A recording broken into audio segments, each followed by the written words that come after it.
Good afternoon, everyone, and thank you for joining us. We will wait just a few moments to allow a few more people to join us, but we really appreciate you being on time today and taking the time to join us for this session.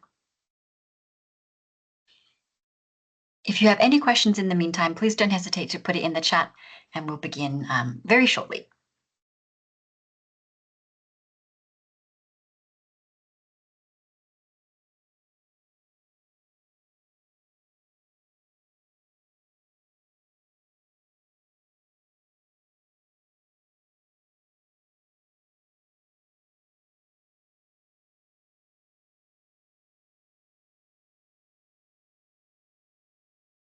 So maybe we'll begin. We've seen a few more people enter, but thank you so much for taking the time, and we'll allow more people to come as they arrive. So hello to you all. Welcome to the UN Library and Archives Geneva.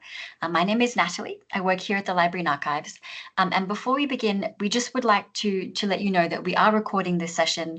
Quite a few people have registered and could not make it live. So we do choose to make the recording to send to you so you can also rewatch or share with others, as well as to send to those who registered but cannot attend live today. So please be aware we are recording. As I said, my name is Natalie. I work here at the Library and Archives, and our mission is really to support research and knowledge sharing and understanding of multilateralism as a library and archives. Before we get into more of that, we wanted to quickly launch a little poll today, get some kind of understanding of how you're feeling today. So how are you feeling? Are you great? Are you happy to be here? You're just okay, or thank goodness it's almost Friday because it is Thursday. Let us know how you feel. You can click on any of those options and click submit. And we're happy to get your answers. Thank goodness it's almost Friday. You know, this is so far the most popular option that we have. But good, some of you are great, so that's good to know. Wonderful. We're going to have a few more polls as we go along today, so please don't hesitate to participate and be a part of that. We love to have your feedback, considering we can't always see you or hear you.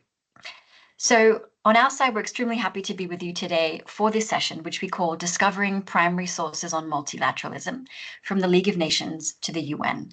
And as part of today's cohort, we've got people coming from different universities across the world, but we've also had permanent members of permanent missions to the UN in Geneva, as well as embassies around the world willing to participate. So if you would like, please put in the chat where you are coming from, where you're joining us from, your city and your country. We'd love to know where you're coming from. And while you're submitting that in the chat, I'd like to just say that I'm joined by my colleagues here. We've got Hermine and Christina, who I'll introduce you to formally soon. They're our speakers for today's session. And also behind the scenes is my colleague Nivert, who's also part of the knowledge sharing program here. She's waving now. So we're here to help you at any point during the session. Please put your questions either in the Q&A or the chat. So let's see where you are coming from. Has anyone put in where they're coming from? Not yet, but if you want to, please don't hesitate. Oh, chat is turned off for this meeting. Sorry about that. So we can't get that there, but in the Q&A, if you want to still share where you're from, we'd love to know. But let's continue. Our goal today is to help you understand how you can access and research multilateralism through the online primary sources we have here at the Library and Archives. And as I mentioned, these span from the League of Nations to the UN. And before we really dive into that, we first want to take a step back and define multilateralism, and also give you a brief introduction to the UN system, specifically the Secretariat, for those who aren't aware of the structure of the system. So on the next page, you're going to see a little bit more about multilateralism. Perhaps you know about it. Perhaps this is maybe the first time you're really looking at it. What is it? Well, if we look at it from a really specifically quantitative point of view, it's a form of cooperation between at least 3 states. But we can go beyond this definition, and we do go beyond that here at the Library and Archives. And another way to define it is the coordinated action of multiple countries pursuing common goals. And we do have a research guide based on multilateralism, curated by our colleagues at the Library and Archives, that really delves deeper into what multilateralism means, the principles upon which it is based, and we will share this with you in the resources after the session. We really encourage you to consult that, because that really gives you a much more global, full picture of what we mean by multilateralism. And so international institutions like the former League of Nations and the UN today are really examples of multilateral institutions and places where multilateral diplomacy and action take place.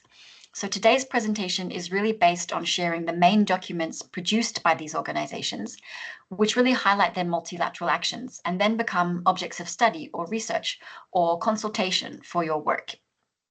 So we also would like to know the reasons why you're joining us today. So I'm going to launch now another poll, which we'd love for you to answer. It will be very helpful for our speakers to know your main motivation today. So why are you interested in researching multilateralism? Is it for your university studies? Maybe you're doing a thesis. Are you simply curious? Is it for your work if you're already working? And another reason, please tell us in the Q&A section if there is another reason why you're here today. And we will love to hear your results on that. So for some of you so far, it's your university studies, your thesis. 40% of you actually very just curious, and some also for your work. This is great to know that there's a mix here, and hopefully Hermine and Christina, that's helpful for you as we go along. Before I pass to them, we're going to quickly look at what this UN Secretariat is. So you're going to see on the next slide an organogram of the UN Secretariat, and you likely know the 6 main organs of the UN. You've heard of the General Assembly and the Security Council, which are, of course, in the news. Another main organ is the UN Secretariat, which essentially carries out the day-to-day work of the UN, as it's mandated by the General Assembly and the other main organs. Our Secretary General is Antonio Guterres. He's the head of the Secretariat, and we are part of the Secretariat as well. And there are thousands of UN staff members around the world working in duty stations that are part of the Secretariat. You can see here on the yellow organogram, a yellow circle, that's the UN office in Geneva. Essentially, each department or office of the Secretariat has an area of responsibility. Of course, New York is headquarters, but there are also 3 major offices outside headquarters, Geneva being one of them, as well as 5 regional commissions. Of course, our Library and Archives is part of the UN office in Geneva.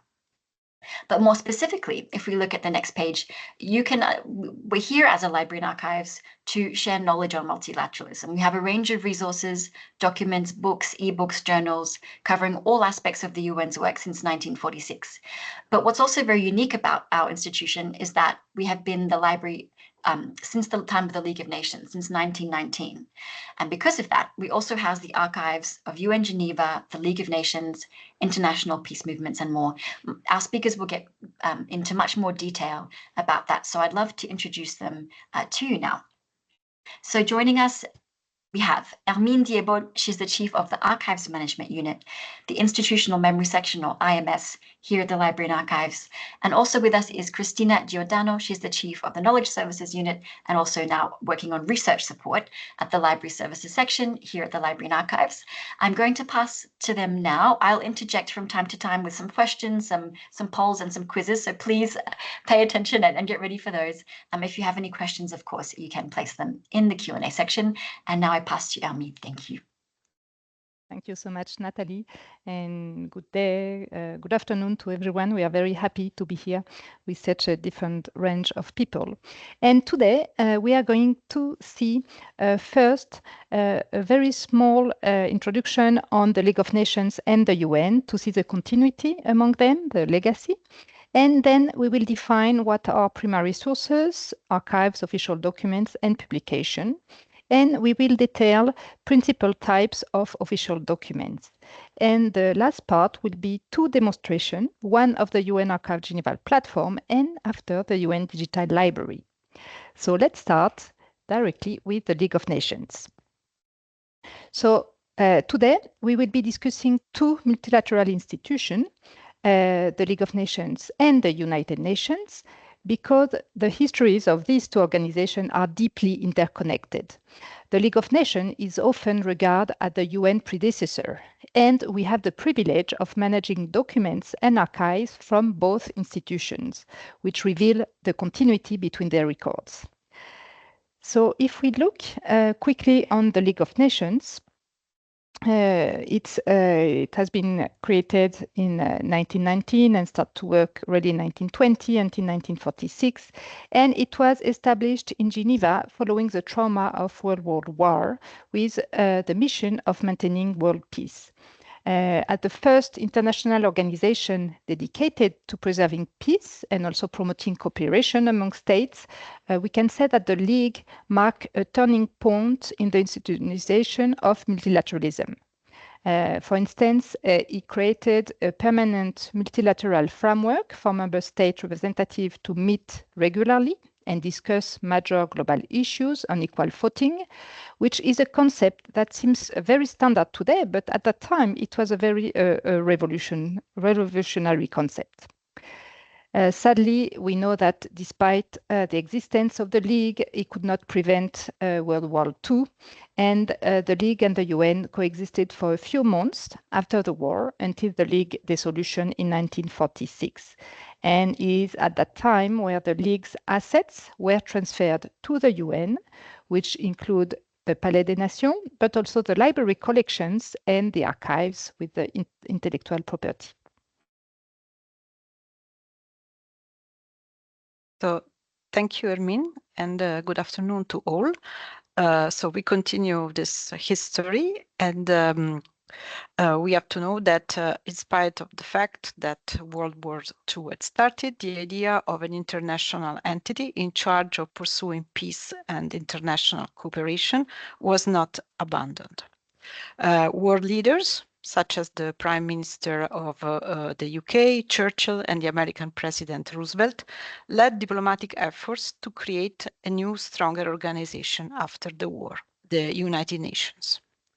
And the United Nations has its founding document. It's the Charter of the United Nations that was signed on 26 June 1945 at the UN Conference on International Organization in San Francisco.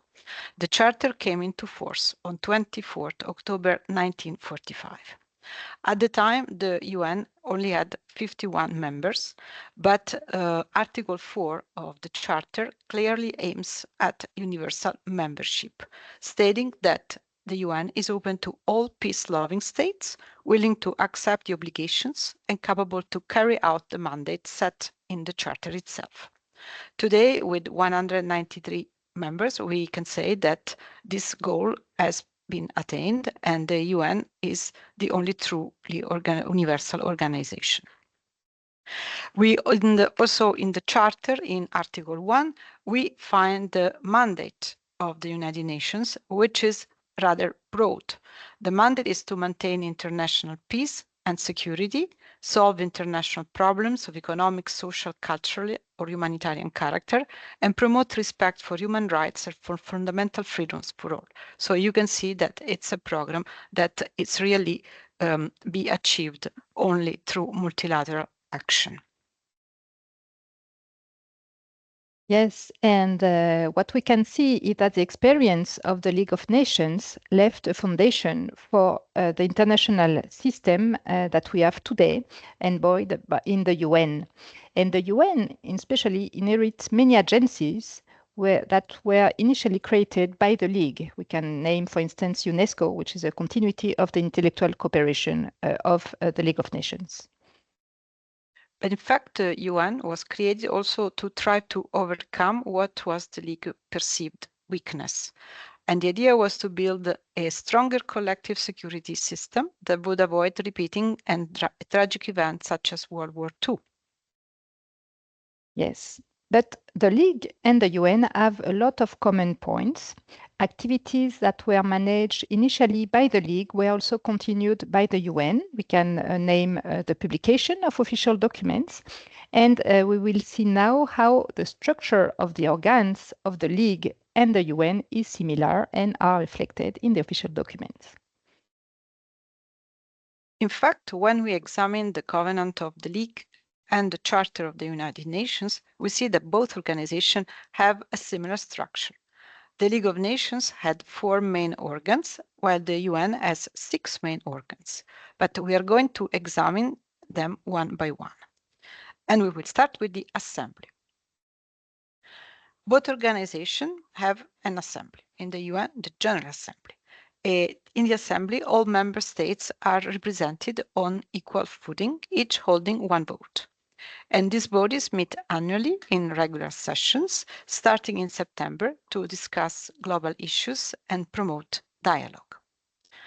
Also, both organizations have a council, and in them, the council is the organ that is responsible for maintaining international peace and security, and it is composed of permanent and non-permanent members.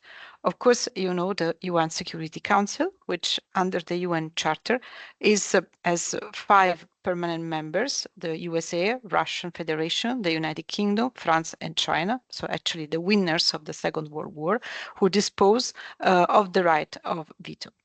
The UN Security Council can make recommendations on how to settle international disputes, and it can also resort to imposing sanctions or authorizing the use of force to restore international peace. And all UN member states have the obligation to comply with Security Council resolutions. Then both organizations, as Natalie said, have a secretariat. And the secretariat is the organ that performs the day-to-day work and implements the decisions of the main organs. This daily administrative work also includes preparing agendas and publishing meeting records and official documents. When we have a look at other organs, though, we see that there are a few differences.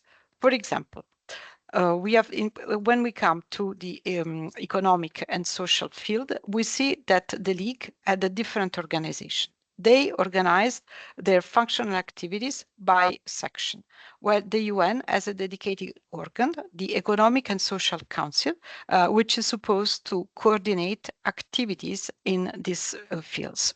This also implies coordinating activities with the 15 UN specialized agencies, for example, the FAO, UNESCO, or ILO, as well as with the regional and functional commissions of the UN itself.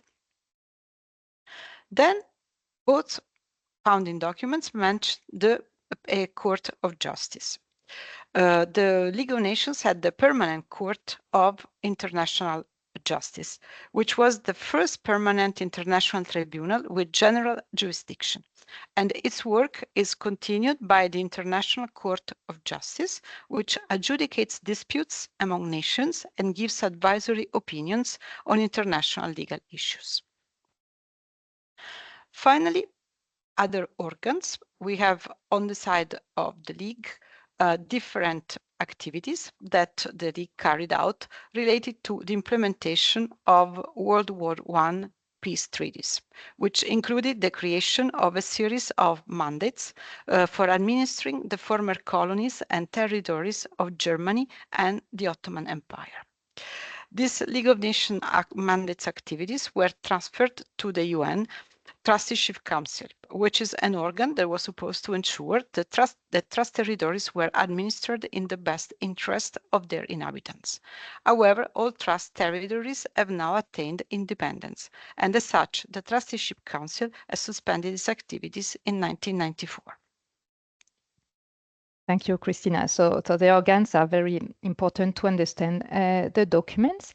Let's talk now about primary sources. So today we will focus on them.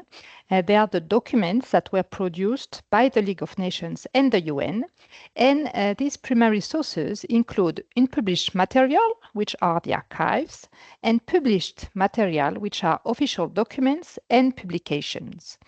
Each type of documents serves a specific purpose, and we will start by examining the archives.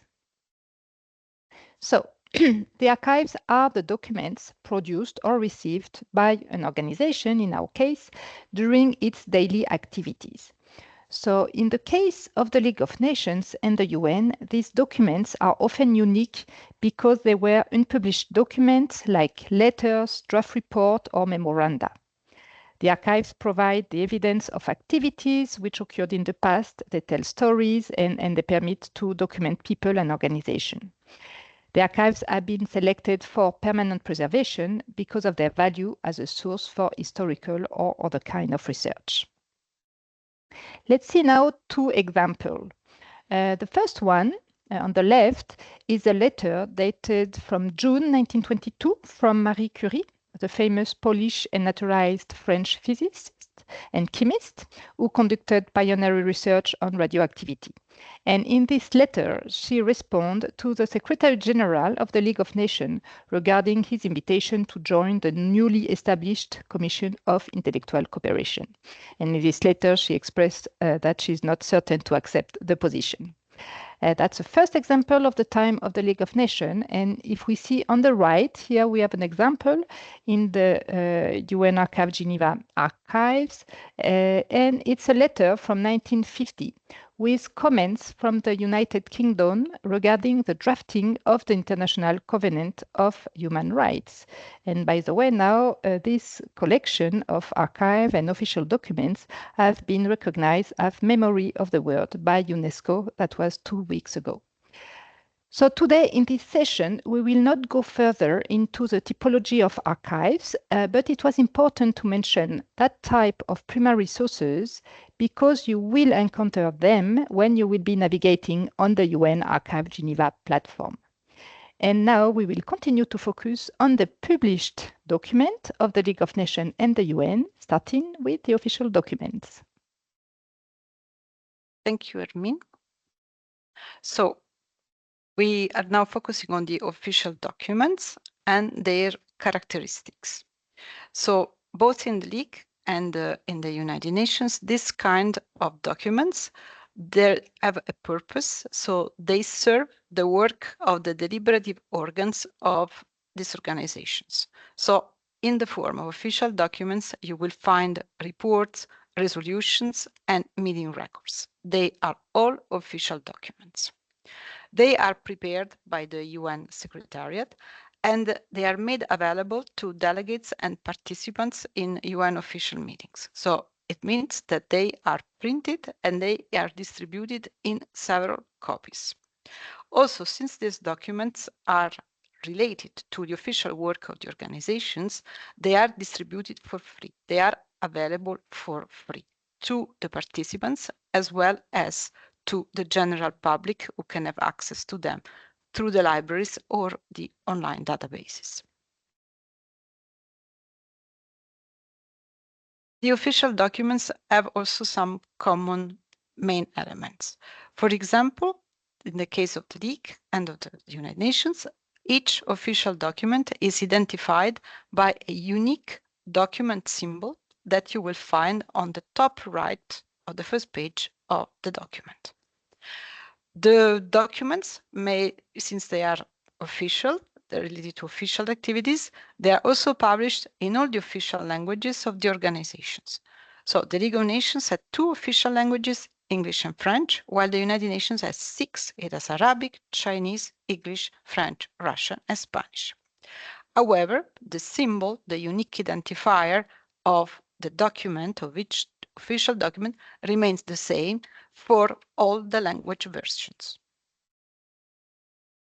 So let's see an example of a League of Nations official documents. Here what we have, it's a document from 1930 addressing the concept of creating a European Federal Union following a proposal of the French government, Aristide Briand. And also this proposal did not advance within the League of Nations framework. The ideas was, of course, very important and were later, after World War II, used for the European Economic Committee that we have today in the European Union. But you can see that the document symbol on the top right, the title and the date of the document below the document symbol, are present. And on the left, we can see the mention that the document was distributed to the Council, the members of the League, and the delegate at the Assembly.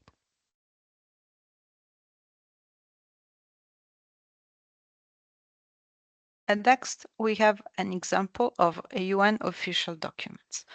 All the UN official documents have the same presentation. They say they have the same masthead, so the top part of the document. It's all similar. And you can see that it's clearly a UN document because you have the name of the organization and we have the symbol of the organization, the emblem of the organization. Then we also have the name of the organ to which this document has been presented to. In this case is the General Assembly. Then if you look to the top right, we see the symbol. And the symbol is this unique combination of letters and numbers, letters being acronym, separated by slashes. So you see here to the right, this combination A/RES/79/1. This is the symbol and unique for this particular document. Then you see lower that this document is linked, has been issued in connection to a particular session of the General Assembly, which meets every year from September of one year to September the following year, and it's been issued in connection with the 79th session of the General Assembly. It also belongs to a point on the program of the General Assembly for the 79th session. And this point is agenda item 123, called the Strengthening of the United Nations System. And lower, finally, you find the title of the document itself, which is the Pact of the Future, is the title of this resolution that has been recently adopted by the UN General Assembly. Now, let's have a look at what kind of types of official documents we can encounter. The most common categories are the meeting records, the resolutions, the reports, and the letters. Let's see what are their characteristics. So the meeting records are among the most important documents because here you can find the statement and speeches and also the action taken that during a particular meeting or session of the work of an organ. And there are two types of meeting records. There are verbatim records, also known by the acronym in French procès-verbaux, PVs, and this contains the full first-person account of the proceedings of a meeting. This means that everything that has been said has been recorded word by word in the first person. However, verbatim records are very expensive and time-consuming, so in general, only the most important organs have the right to have verbatim records taken of their meetings. So, for example, the plenary of the General Assembly or the meetings of the Security Council, they have this kind of records. Other organs, for example, the Economic and Social Council, they are only entitled to have summary records of their meetings, which means they still tell you what happened during a meeting, but not word by word. They present a third-person condensed version of the proceedings of a meeting. Then we see another very important kind of official document. These are the resolutions. Why resolutions are important? Because here you find the formal expressions of the opinion or the will of the main organs as it has been formed through the majority of the members. Now, a lot of resolutions are voted, but you have to know that if there is no opposition, a resolution can also pass without a vote.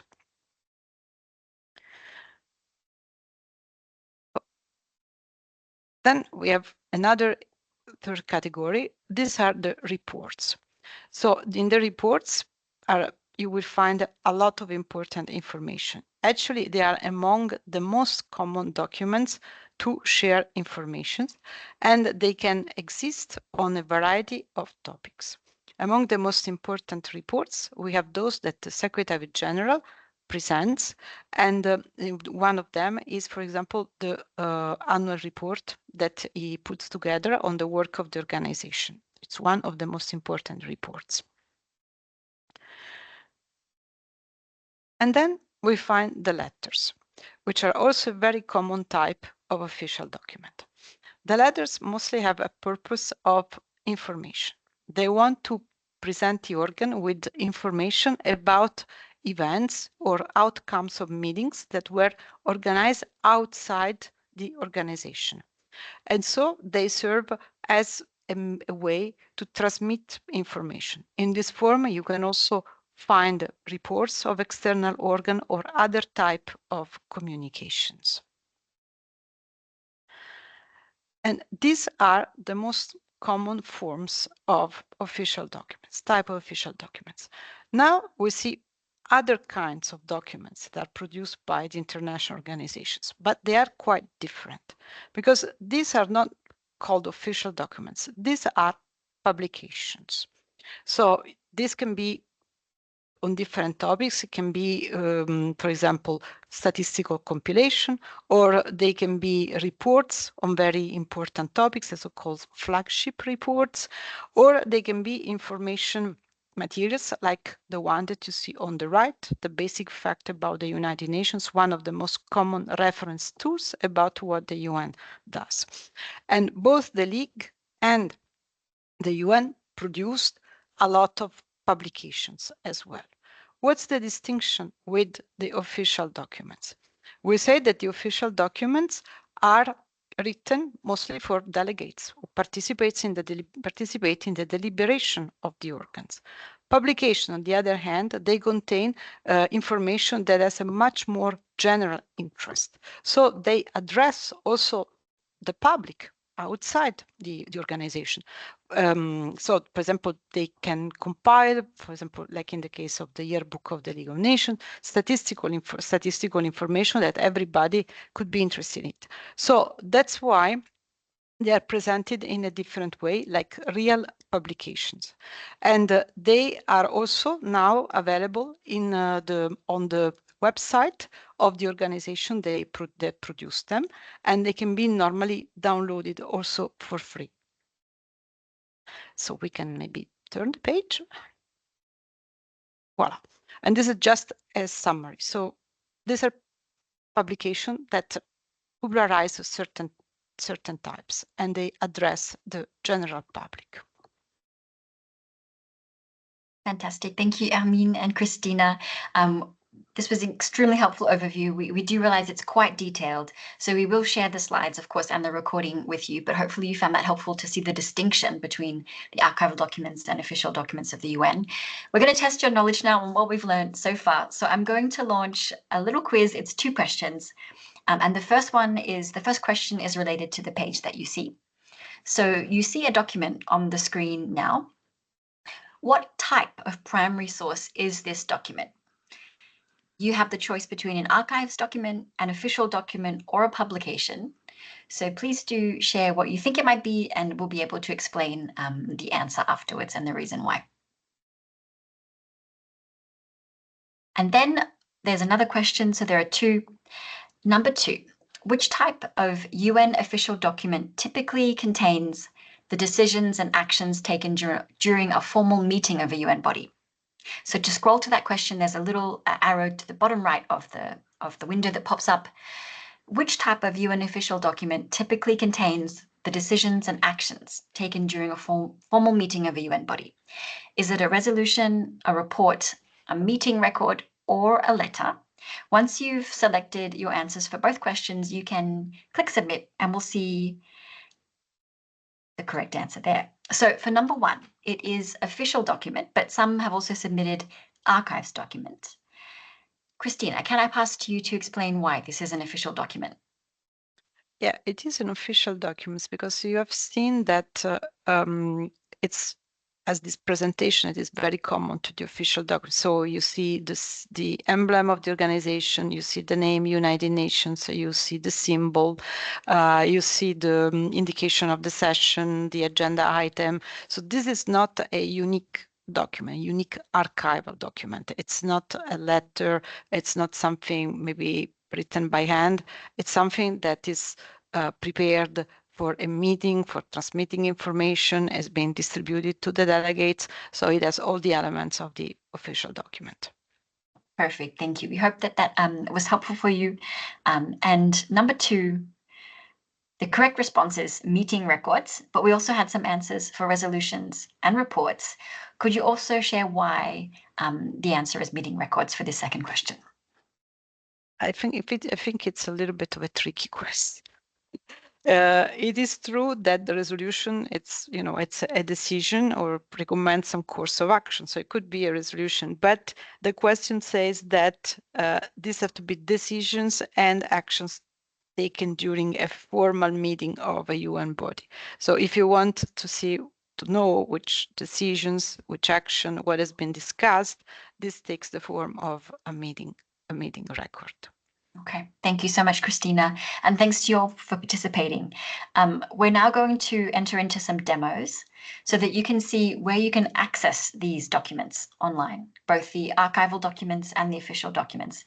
So I'm going to pass to Hermine, who's going to begin with the demo for the platform where you can access the League of Nations Archives documents.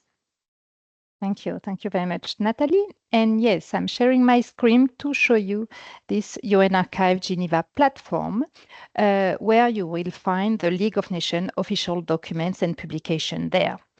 On this platform, you will find the description and in specific cases, the full text of digitized documents managed by UN Archive Geneva.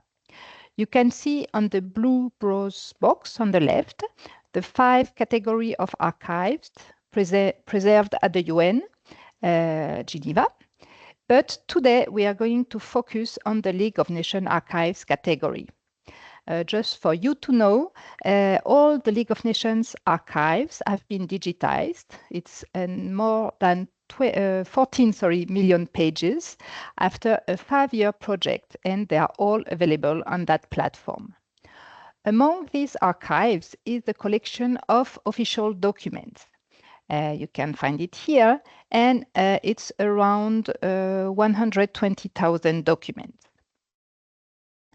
You can have here the visualization of this tree view that allow you to see the different series in the official documents. These series are arranged around 4 main topics, and I'm going to explain them to you, but you can always find this information here in this page. When you consult the official document collection, you will be able to have some information of context, and you will see these 4 main topics. So don't hesitate to go back directly in the platform to find the information. So let's see. The first topic for the League of Nations official documents are the institutional structure of the League of Nations.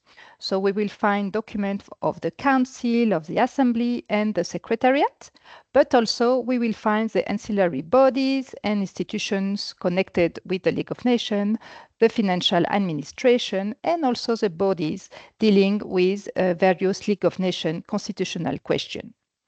Then we go to the second topic, which are related to peace treaty. So here is where you will find the mandate system, the minorities, the protection of the free city and dancing, and also the administration of SAR territory.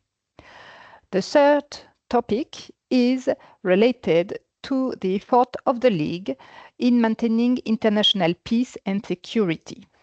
So here is where you are going to find the disarmament, the collective security, political dispute, and various political issues. And lastly, the last topic is linked to the functional activity of the League. So here you will find economic, social, humanitarian, cultural, and legal activities.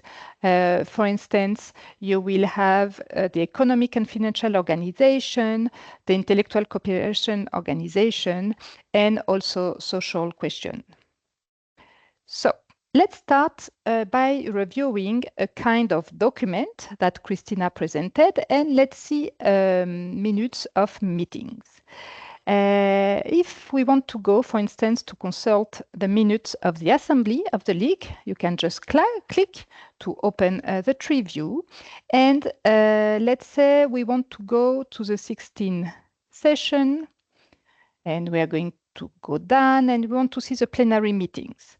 We will see the minutes, and we can choose between document in English or in French. For this session, we will continue with the English. When you are in the lowest level, you are able to access the documents that have been digitized. To open it, you just have to click on the thumbnail. You have to accept the copyright notice, and the PDF will start to be downloaded. Here I have the document, and we can see the record of the 16th ordinary session of the Assembly, which took place in September-October 1935 in Geneva. So you can see that it's a document of more 200 page long. You will find the text of the debate, resolution, and all the information. But let's go directly to an example that I want to show you, so I know the page. Here, in this document, you will find the speech of the Emperor of Ethiopia, Haile Selassie, who came in Geneva to make a speech in front of the Assembly. And it's a very famous speech where the concept of collective security starts to be defined. You can see that he starts to speak in French, and that here in these official documents, we have the transcription of the speech at the first person, like Christina mentioned. It's a procès verbal. I ask the Assembly to excuse me if I do not speak French as I should have wished. Okay, so we have all the speech transcribed, each word one by one. After in this speech, Haile Selassie continued to speak in Amharic. Okay, now that we have an example of minutes of meeting, let's see another type of documents. And let's see how to perform a search in this collection of official documents. If you want to search specifically within this collection, you have to select it. You have to be in the level of official documents. But what I'm going to show you, you can apply it to each level that you're interested in. But let's say you want to search in official documents. You select it, and after you go to the image carousel and you select Show All. When you are doing this action, the system will allow you to search only in the collection of the official documents. After you can open the advanced search option, and that will allow you to search what you're interested in.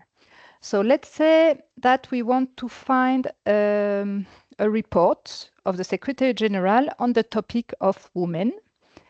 And we will indicate that we will search only in the title, in the metadata, in the title of the document, so that we will have a more precise search.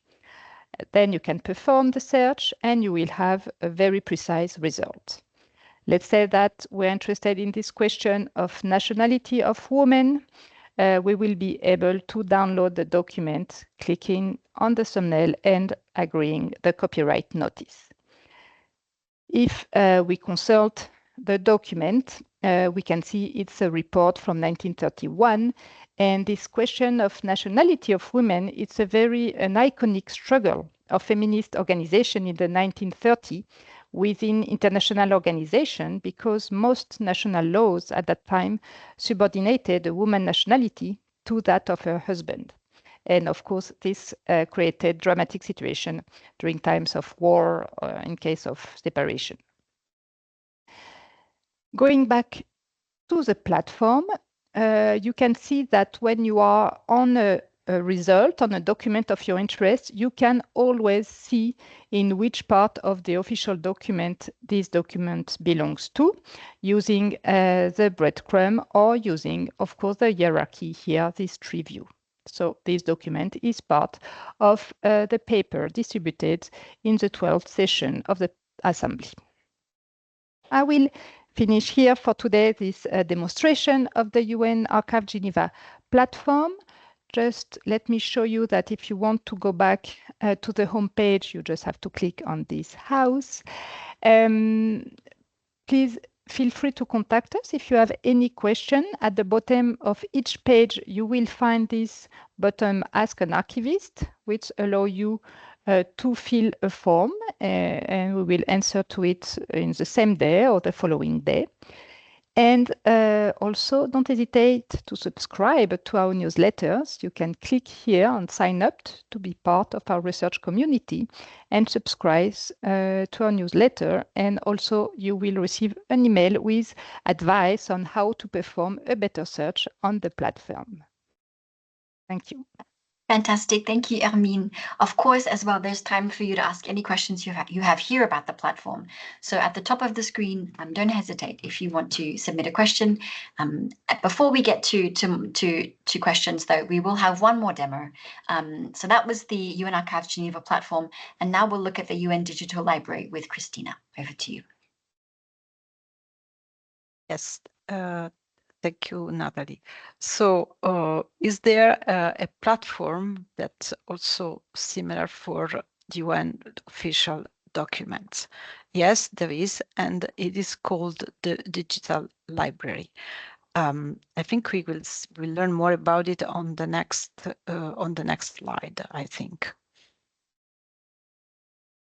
Oh, see UN Archives? No, next. Here we are. So we are at the UN Digital Library. So what is this UN Digital Library?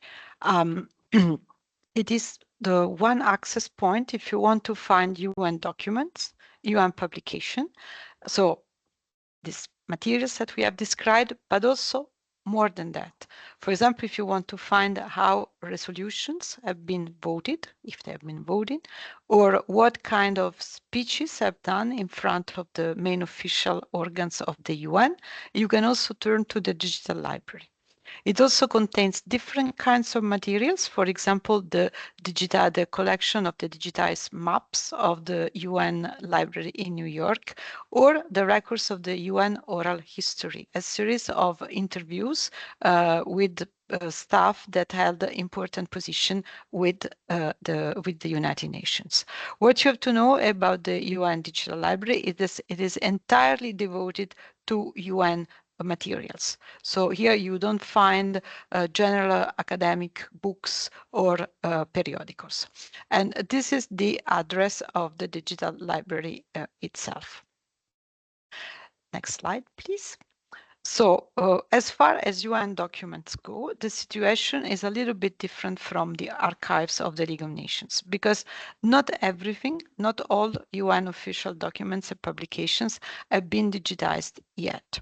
This is because the UN has so far had a longer history than the League of Nations, because today, this year, we are celebrating the 80th anniversary of the foundation of the United Nations. Also, it has a variety of organs and sub-organs that have produced an immense quantity of documents. We estimated in our library we have more than 4 million UN official documents, and of course, it was not all of them were born digital. From especially from the years after 1946. Actually, we have to wait until 1993 before the UN starts generating documents in digital format. And so from 1993 onwards, you can be rather sure that you will find electronic versions of official documents in the digital library.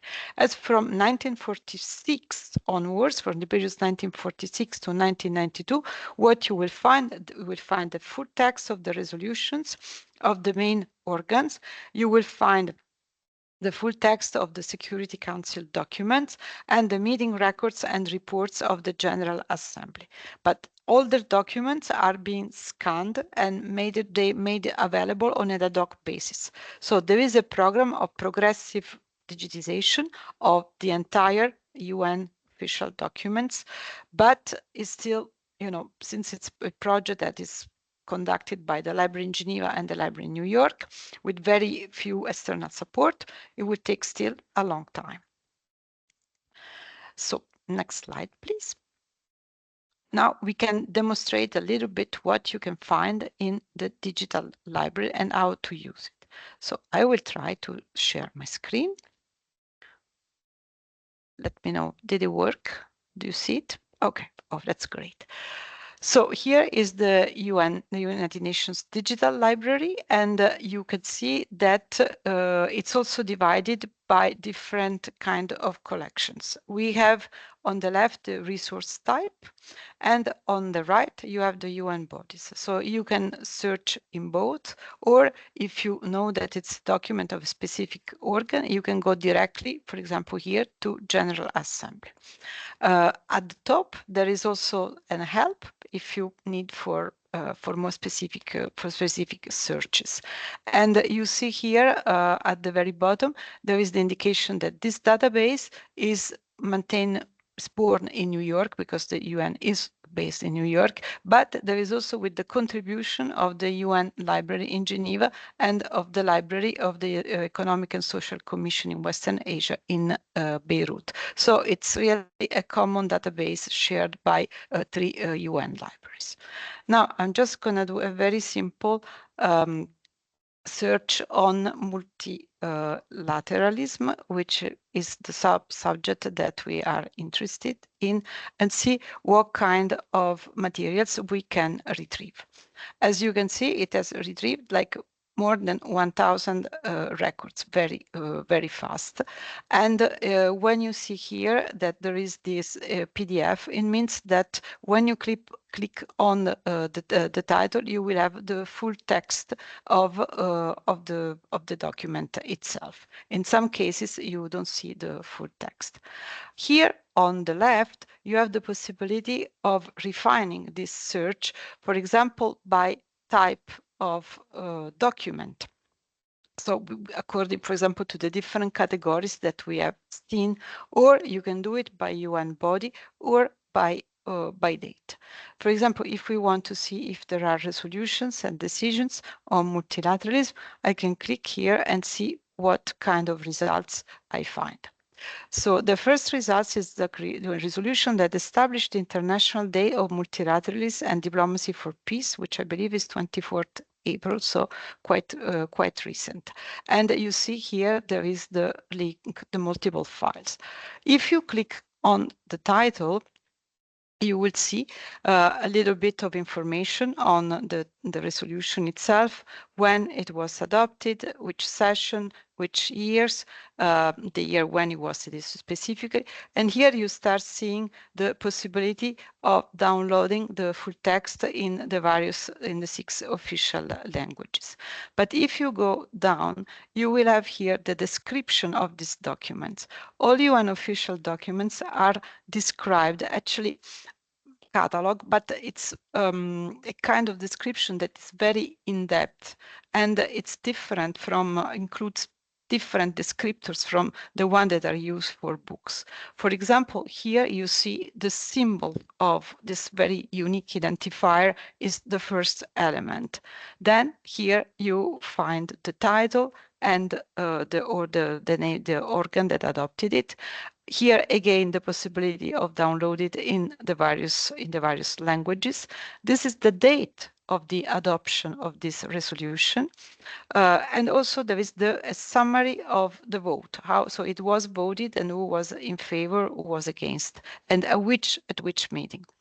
And this is all information that it's not in the document itself, but it's been added by the staff who describe this, to do this work of describing the UN documents. And it's additional information that will be very useful for you for your research. For example, here you will find the links towards the drafts of this resolution. So we know that the resolution has been voted, maybe the text that has been presented has been modified during the discussion, and here you can see the original, the text as it was introduced. Also, here you have the indication of the meeting record where this resolution has been discussed. So remember the meeting records. And here you have the link towards that document. Here again, you have the indication of the author. And remember, we mentioned that the documents are, official documents are issued in relation to a point on the agenda. So here we have, it was the 73rd session of General Assembly, and the point of the agenda was the point 15, the culture of peace. And again, add more information about the date, the pages, and where it has been also published. And here we have again the direct access to the full text. For example, we can change the language and we can put in that it's in English. And here we can also search inside the full text of the document itself if we want to retrieve a specific word. So you can see that in this database is very complete. You can, really a great help for your research because you have all the history of the resolution, itself, and it is, I think, a great advantage.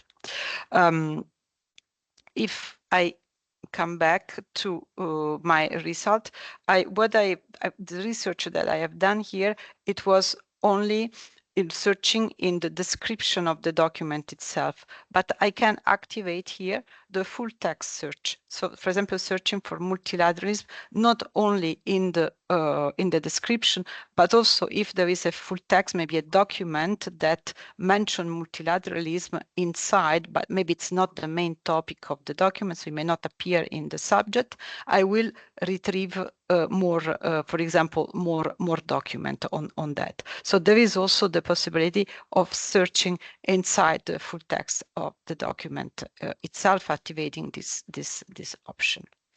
And this is a little bit what I wanted to show you, the different kinds of documents as they appear, and you see them in action in the database itself. Thank you. Thank you, Christina. Thank you. I mean, so that's a demo of two important platforms where you can access a lot of these archival documents and UN documents online from wherever you are. We are conscious of time, and we know that you have other things to do today. So we just have one more quiz to test your knowledge of what we've learned today. You're going to see on the screen the last question: where can you access the official documents of the League of Nations? Is it the UN Archives Geneva platform, or is it the UN Digital Library? We'll give you a moment to think about that and respond. And we'll see. Okay, so far, 3 responses. We have 100% though saying that it's the UN Archives Geneva platform. Hermine, are we correct? Yes, I can confirm. Great. Okay, so we really hope that's been helpful for you. Before we let you go, we do have a range of resources we wanted to share with you. I won't go into detail about all of them right now, but we will have that in the email that we send to you, as well as the blog article that will be part of the email we send to you. But there is a range of resources that are extremely helpful for understanding the documents that we have as part of the UN system, and we're very happy to share them with you. On the screen here, we also have, as part of the Library and Archives, the next page, which is our podcast, if you prefer to share knowledge or to receive knowledge via podcasts. We also have a series called Histories, where you can understand a bit more about the history of multilateralism with different experts that join us on a range of topics. And you can find all the links that we're going to send to you in the PDF as well as the email. So before we go, are there any questions? You're welcome to raise your hand. We can always unmute you if you have a question. If you don't have one now, that's okay. You can always ask us as well. Ask a librarian or an archivist. I don't see any in the chat for the moment or a hand, but that's okay. That means hopefully that this has been a useful session for you. We really thank you for all of your time. We're going to also just quickly ask if you wouldn't mind to fill out our survey to make sure we continue to improve these sessions and be of most use to you as our users. So there's 3 questions. How relevant was today's session for your studies? From 1 star to 5 stars, or activities, of course, if you're in the workforce. How was the pace of the presentation? Too slow, too fast, or just fine? And if you can submit in just a word or 2, what were the main takeaways that are helpful for you from the session today? And then click submit. We'll take the time afterwards to review those and make sure we improve as we go along in the future. So we do actually have a question. So thank you, Toka. I'm going to unmute you. If I can, give me just 1 moment and I'll unmute you if you're there. Voila. Okay, allow microphone. There we go. So hopefully now you can unmute yourself and you're welcome to. Perfect. Okay. Oh, can we try again? Yeah. Great, over to you. I think you can hear me now. Yeah. First of all, thank you so much for the very thorough presentation. It was very helpful. I do have a question. I put it in the Q&A section, but I'm not sure if it's showing. I was asking on how can we search for like resolutions sponsored or co-sponsored by a certain country within a specific time frame. How is that possible on the UN Digital Library? Very good question. And thank you, Toka, because we see now your question in the chat. So yes, for example, searching all UN General Assembly resolutions introduced by the US, for example, during the time period 2010 to 25. Christina, would you be able to answer that one? Yes, I think so. Maybe with the help of Armin. Yeah, we can go in the, I think in the digital library, and we can see, I think it's the, shall we put it in the order? No, I think the. Are you going to share your screen? Oh yeah. Let me see if I Fantastic. can do. Yes, you're welcome to share your screen so we can demo that for Toka. Yeah. So let me do. So we have to go in the advanced search, I think. We can see it maybe like in the. Just if do you want you to share your screen, or do you want me to do it? Maybe you do it. Okay. I will share. Sure. Okay. So let's go in the digital library. Let's say you want for a resolution. You can go in document and publication, resolution, and sorry, me too, it has been a long time.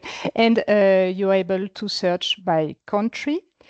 But sorry about that. I was thinking that maybe there is a better platform for you that we didn't mention here because we don't have time for that, which is a UN member state on the records. We will send you the link. This is a platform which is interesting because it has been made by the library in New York, the Marshall Library. And here you can search the member states you are interested in, and you will find a lot of information on each member state. When you see on the right, you will have pre-selected search for your country. And for instance, if you go to search for draft resolution sponsored, here you will already have the result for the country you are looking for. Okay, so I think it's better to show you that way than to produce on live the search for you. So if you go on author exact and you put Egypt, or you put the country you are interested in, you will see all the resolution. You can select which body you are interested in, for instance, General Assembly.